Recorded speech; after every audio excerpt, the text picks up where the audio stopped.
Hello friends, welcome back to our channel. आज की इस वीडियो में हम best flexi cap mutual fund ढूंढेंगे जिसमें आप इन्वेस्ट कर सकते हैं। दोस्तों, पूरा सिलेक्शन प्रोसेस देखेंगे, काफ़ी डिटेल में हम बात करेंगे।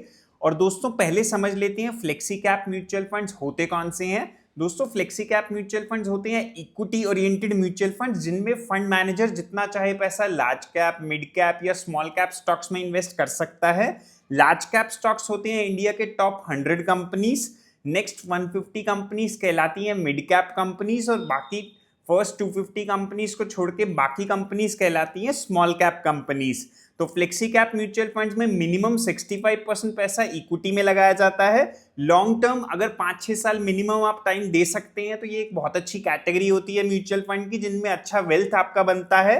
तो चलिए वीडियो को स्टार्ट करते हैं। उससे पहले अपना इंट्रोडक्शन दे देता हूं। मैं हूं पुनीत नागपाल, एक सर्टिफाइड फाइनेंशियल प्लानर। अगर आप हमारे चैनल पे नए हैं तो इसे सब्सक्राइब जरूर कर लीजिएगा। तो चलिए वीडियो को स्टार्ट करते हैं। तो दोस्तों, स्क्रीन पे आप सभी फ्लेक्सी कैप म्यूचुअल फंड्स देख सकते हैं। उनके AUM के हिसाब से मैंने उनको प्रेजेंट किया है। लास्ट 1 ईयर के रिटर्न्स, लास्ट 3 ईयर के रिटर्न्स, 5 ईयर के रिटर्न्स और 10 ईयर के रिटर्न्स भी मेंशन करे हैं और साथ में उनके बेंचमार्क के रिटर्न्स भी मेंशन करे हैं। लास्ट 1 ईयर, 3 ईयर, 5 ईयर और 10 ईयर बेंचमार्क रिटर्न्स। तो AUM के हिसाब से जो सबसे बड़ा फ्लेक्सी कैप फंड है वो है पराग पारीख फ्लेक्सी कैप फंड और सबसे छोटा फ्लेक्सी कैप फंड है श्रीराम फ्लेक्सी कैप फंड।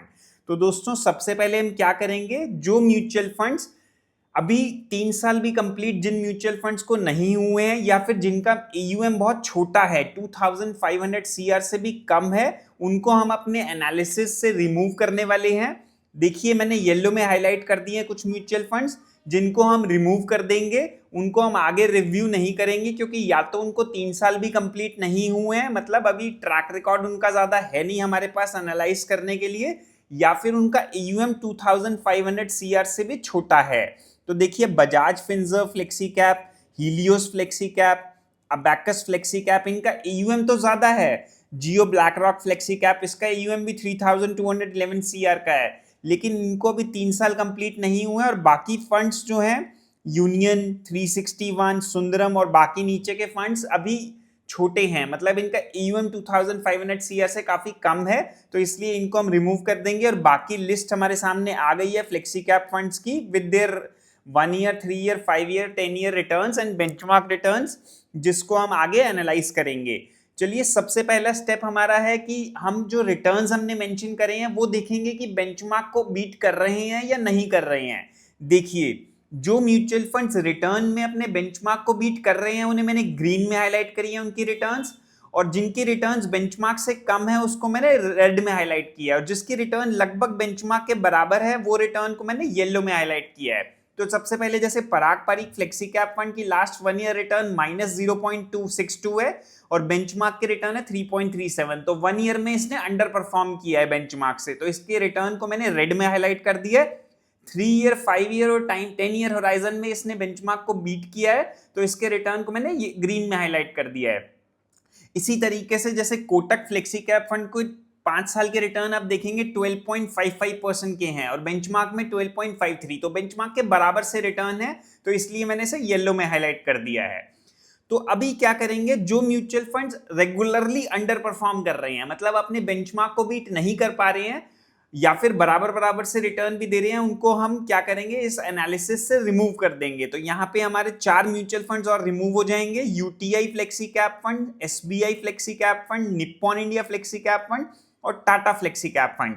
आप देख सकते हैं UTI फ्लेक्सी कैप फंड का AUM काफी बड़ा है, लेकिन 1 ईयर, 3 ईयर, 5 ईयर और 10 ईयर होराइजन में लगातार अंडर परफॉर्म ये कर रहा है, बेंचमार्क से कम रिटर्न दे रहा है। दोस्तों, हम हमेशा ऐसा म्यूचुअल फंड चाहते हैं जो बेंचमार्क से ज्यादा रिटर्न दे, तभी उसमें इन्वेस्ट करने का फायदा है। अदरवाइज हम निफ्टी 500 या BSE 500 स्टॉक्स में डायरेक्टली ना इन्वेस्ट कर लेंगे क्योंकि वही इनके बेंचमार्क होते हैं।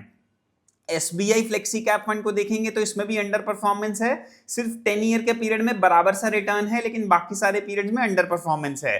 निप्पॉन इंडिया जो फ्लेक्सी कैप फंड है वो भी बराबर सा रिटर्न दे रहा है बेंचमार्क के 1 ईयर और 3 ईयर होराइजन में। टाटा फ्लेक्सी कैप फंड में भी अंडर परफॉर्मेंस है, तो इसलिए इन 4 म्यूचुअल फंड्स को हम हटा देंगे और बाकी अपडेटेड लिस्ट आप देख सकते हैं। पर उसमें है Parag Parikh, HDFC, Kotak, Aditya Birla, ICICI, Franklin, Axis और बाकी सारे फ्लेक्सी कैप म्यूचुअल फंड्स। तो अब हम क्या करने वाले हैं दोस्तों, इनके रिटर्न्स तो हमने देख लिए और ये भी देख लिया कि कौन आउट परफॉर्म कर रहा है कौन नहीं कर रहा है। अब हम क्या करेंगे, जो बाकी अपडेटेड लिस्ट है उनके बाकी हम रोलिंग रिटर्न्स देखेंगे, एक्सपेंस रेशियो देखेंगे, स्टैंडर्ड डेविएशन देखेंगे, शार्प रेशियो देखेंगे, अल्फा, अप मार्केट और डाउन मार्केट कैप्चर रेशियो भी देखेंगे। पहले एक एक करके थोड़ा सा इनका ब्रीफ कर देता हूं कि ये rolling returns, expense ratio, standard deviation होता क्या है। रोलिंग रिटर्न्स दोस्तों हमें बताता है कि कंसिस्टेंसी बताता है फंड की। तो जैसे 5 इयर्स का पीरियड है उसमें 3 इयर्स के आप रिटर्न्स अगर देख रहे हैं तो उसको एवरेज रोलिंग रिटर्न्स अगर हम देखते हैं तो उससे ये पता लगता है कि ऑन एन एवरेज अगर पिछले 5 साल में आपने 3 साल के लिए इन्वेस्ट किया है तो कितने रिटर्न्स बने हैं। और एक्सपेंस रेशियो में बताता है कि कितनी फी चार्ज कर रहा है फंड, तो जितना कम एक्सपेंस रेशियो उतना बढ़िया माना जाता है। रोलिंग रिटर्न जितने ज्यादा हो उतने बढ़िया माने जाते हैं। स्टैंडर्ड डेविएशन बताता है कि फंड में कितना रिस्क है, यानी फंड कितना वॉलेटाइल है, तो जितना कम स्टैंडर्ड डेविएशन हो उतना बढ़िया माना जाता है। शार्प रेशियो जितना ज्यादा हो उतना बढ़िया माना जाता है। शार्प रेशियो बताता है कि रिस्क फ्री एसेट्स के मुकाबले फंड कितना ज्यादा रिटर्न दे रहा है, तो जितना ज्यादा शार्प रेशियो उतना बढ़िया। अल्फा भी जितना ज्यादा हो उतना बढ़िया माना जाता है। अल्फा हमें बताता है कि फंड बेंचमार्क के मुकाबले कितना अच्छा रिटर्न दे रहा है, तो जितना ज्यादा अल्फा उतना बढ़िया। अप मार्केट कैप्चर रेशियो भी 100 से ऊपर हो या 100 के आसपास हो तो बढ़िया माना जाता है, 100 से कम हो तो अच्छा नहीं माना जाता है। अप मार्केट कैप्चर रेशियो होता क्या है दोस्तों, अगर जो बेंचमार्क इंडेक्स है वो 100 पॉइंट बढ़ रहा है तो आपका फंड 100 बढ़ा के दे रहा है या 110 बढ़ा के दे रहा है या 90 बढ़ा के दे रहा है, वो बताता है अप मार्केट कैप्चर रेशियो। उससे पता लगता है कि इंडेक्स 100 पॉइंट बढ़ता है तो ये फंड उससे ज्यादा बढ़ता है या कम बढ़ता है। डाउन मार्केट कैप्चर रेशियो उल्टा होता है इसका, जितना कम हो उतना बढ़िया माना जाता है। मतलब गिरती मार्केट में अगर इंडेक्स 100 पॉइंट गिर रहा है तो आपका फंड कितना गिर रहा है, 50 गिर रहा है, 100 गिर रहा है या 80 गिर रहा है या 120 गिर रहा है। तो चलिए यहाँ पे हमने सारे रेशियोज मेंशन करे हुए हैं, रोलिंग रिटर्न्स भी, एक्सपेंस रेशियो भी, स्टैंडर्ड डेविएशन भी, sharp ratio, alpha, up market, down market capture ratio. यहाँ पे हम एक म्यूचुअल फंड को और अपने एनालिसिस से रिमूव करने वाले हैं, वो है PGIM India flexi cap fund, जिसका अल्फा नेगेटिव है -0.34। तो हम नेगेटिव अल्फा वाले फंड को नहीं रखेंगे और बाकी अपडेटेड लिस्ट आप देख सकते हैं। अभी क्या करेंगे, हम जो रोलिंग रिटर्न्स हैं, expense ratio, standard deviation, alpha, Sharpe ratio, इनके हिसाब से रैंक देंगे हर म्यूचुअल फंड को। जो नंबर 1 रैंक पे होगा उसको 5 पॉइंट देंगे, ग्रीन से हाईलाइट कर देंगे। जो नंबर 2 रैंक पे होगा उसको येलो से हाईलाइट करके 4 पॉइंट दे देंगे। जो 3rd रैंक पे होगा उसे स्काई ब्लू से हाईलाइट करके 3 पॉइंट मिलेंगे। और जो 4th रैंक पे आएगा उसको ब्लू कलर से हाईलाइट करके 2 पॉइंट मिलेंगे। पिंक से हाईलाइट कर देंगे अगर 5th रैंक होगी और 1 पॉइंट दे देंगे। तो देखिए सभी म्यूचुअल फंड्स को मैंने रोलिंग रिटर्न्स के हिसाब से, एक्सपेंस के हिसाब से, standard deviation, Sharpe ratio, alpha, सबके हिसाब से रैंक दे दी है। जैसे रोलिंग रिटर्न्स के हिसाब से देखें तो नंबर 1 म्यूचुअल फंड है Bank of India flexi cap fund, 25% के रोलिंग रिटर्न्स दे रहा है दोस्तों, ये बहुत ही बढ़िया है। सेकंड नंबर पे है जीएम फ्लेक्सी कैप फंड जो 23.81% के रोलिंग रिटर्न्स दे रहा है। थर्ड नंबर पे अपना है Motilal Oswal flexi cap fund जिसके रोलिंग रिटर्न्स है 23.74। फोर्थ नंबर पे है इन्वेस्को इंडिया फ्लेक्सी जिसके रोलिंग रिटर्न्स है 23.52 और फिफ्थ नंबर पे रोलिंग रिटर्न्स के हिसाब से है एचडीएफसी फ्लेक्सी कैप फंड जिसको मैंने पिंक कलर से हाईलाइट कर दिया है। एक्सपेंस रेशियो जिसका सबसे कम है वो है Canara Robeco flexi cap fund, उसको ग्रीन से हाईलाइट करके रैंक 1 दे दी है। सेकंड रैंक है कोटक फ्लेक्सी कैप फंड 0.65 इसका एक्सपेंस रेशियो है। थर्ड रैंक अपनी हो गई मिराया सेट की, फोर्थ हो गई पराग पारीक की, फिफ्थ हो गई एडलवाइस फ्लेक्सी कैप फंड की। स्टैंडर्ड डेविएशन जो सबसे कम है, सबसे कम रिस्क है वो है Parag Pareek flexi cap fund में, नंबर 1 रैंक है, ग्रीन कलर से हाईलाइट किया है, 9.85 इसका स्टैंडर्ड डेविएशन है, काफी कम है। और सेकंड नंबर पे सबसे कम स्टैंडर्ड डेविएशन है एचडीएफसी फ्लेक्सी कैप का 12.91, मतलब इसमें भी रिस्क काफी कम है। और थर्ड नंबर पे अपना हो गया Bandhan flexi cap fund, fourth number पे Franklin India flexi cap fund with standard deviation of 14.15 और फिफ्थ नंबर पे टाई है व्हाइट ओक कैपिटल और Mirae Asset flexi cap fund में, इनका स्टैंडर्ड डेविएशन है 14.31। अब देखिए जो बंधन bank of India flexi cap fund के रोलिंग रिटर्न्स तो बहुत बढ़िया थे 25%, लेकिन इसमें रिस्क भी बहुत ज्यादा है, 18.83 इसका स्टैंडर्ड डेविएशन है, तो एचडीएफसी के मुकाबले 1.5 गुना और पराग पारीक के मुकाबले लगभग डबल। तो इस तरीके से देखिए रिस्क पता लगता है स्टैंडर्ड डेविएशन से कि फंड में कितना रिस्क है। तो किसी भी म्यूचुअल फंड में आप इन्वेस्ट कर रहे हो, रोलिंग रिटर्न्स देख रहे हो, अच्छी बात है, लेकिन उसका स्टैंडर्ड डेविएशन देखना भी जरूरी हो जाता है। अब शार्प रेशियो के हिसाब से नंबर 1 रैंक है HDFC फ्लेक्सी कैप फंड की 0.81 इसका शार्प रेशियो है। नंबर 2 रैंक है मोतीलाल ओसवाल की 0.77 इसका शार्प रेशियो है। नंबर 3 रैंक है Invesco India flexi cap fund 0.76। Number 4th rank है Bank of India flexi cap fund. Number 3rd rank पे टाई है पराग पारीक में के साथ 0.76 और नंबर 4th रैंक पे है Bank of India flexi cap fund 0.75 और 5th रैंक पे ICICI prudential flexi cap fund with 0.73 Sharpe ratio. तो अल्फा देखते हैं, अल्फा जितना ज्यादा उतना बढ़िया। मोतीलाल ओसवाल का सबसे बढ़िया है 7.44, सेकंड नंबर पे है Bank of India 7.27, third number पे 6.6 है इन्वेस्को इंडिया, फोर्थ नंबर पे HDFC 5.38 और फिफ्थ नंबर पे ICICI prudential flexi cap fund. Up market capture ratio सबसे बढ़िया है बैंक ऑफ इंडिया का 131, मतलब 100 पॉइंट इंडेक्स बढ़ता है तो ये फंड 131 पॉइंट बढ़ जाता है। लेकिन इसका डाउन मार्केट कैप्चर रेशियो देखो दोस्तों 103, मतलब मार्केट जब गिरेगी तो bank of India flexi cap fund गिरेगा भी ज्यादा, 103.3% ज्यादा गिरेगा।